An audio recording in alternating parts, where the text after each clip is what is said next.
Among the most devastating losses in American history, the Last Stand of Custer, 25th June, 1876. More than 600 soldiers from the 7th United States Cavalry, led by Lieutenant Colonel George Armstrong Custer, arrive in southern Montana's Little Bighorn Valley. The cavalry has arrived to defeat a group of rebellious Indians in a village. Sitting Bull, a magnificent and holy man, led thousands of Sioux and Cheyenne. Tribe after tribe has been forced onto agencies or reservations as the U.S. has pushed the frontier west for a century. The northern plains are home to the Sioux and Cheyenne, who are unwilling to cede their territory. These remaining rebellious Indians congregate in a massive nomadic village. The settlement arrives on the Montana plains in the spring of 1876. The town was constantly moving. They were aware that the army was after them and that it would be hard for the U.S. Army to seize a hamlet that was on the run.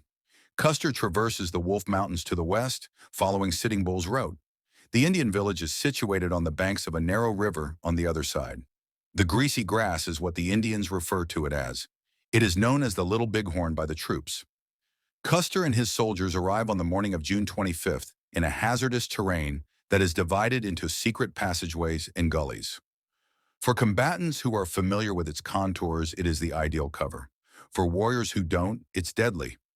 Custer makes what many consider to be his fatal error at around noon. He separates his troops into 3 columns. Custer leads the assault from the north up the riverbank bluffs. For the first time, he can clearly see how big the village is. He understands that he lacks the troops necessary to complete the task. With a note requesting additional men and ammunition, he dispatches a rider south.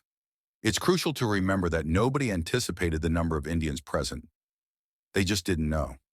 Colonel George Armstrong Custer and his battalion are surrounded by Indians. Survivors are having difficulty joining other troopers on the high ground nearby. Currently known as Last Stand Hill for Custer, the roles are being reversed. The attacker is no longer him. Someone is attacking him.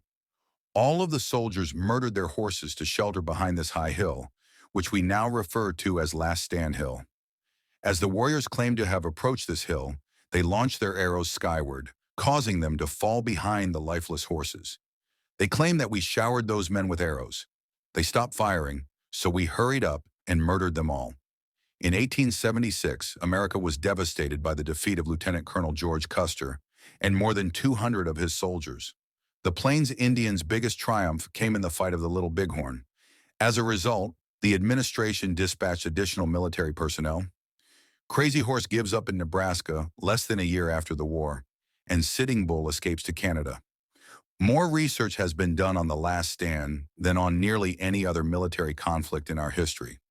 The battlefield remains peaceful and deserted today, perched above the Little Bighorn River's cottonwood trees, a location known as Guadalcanal.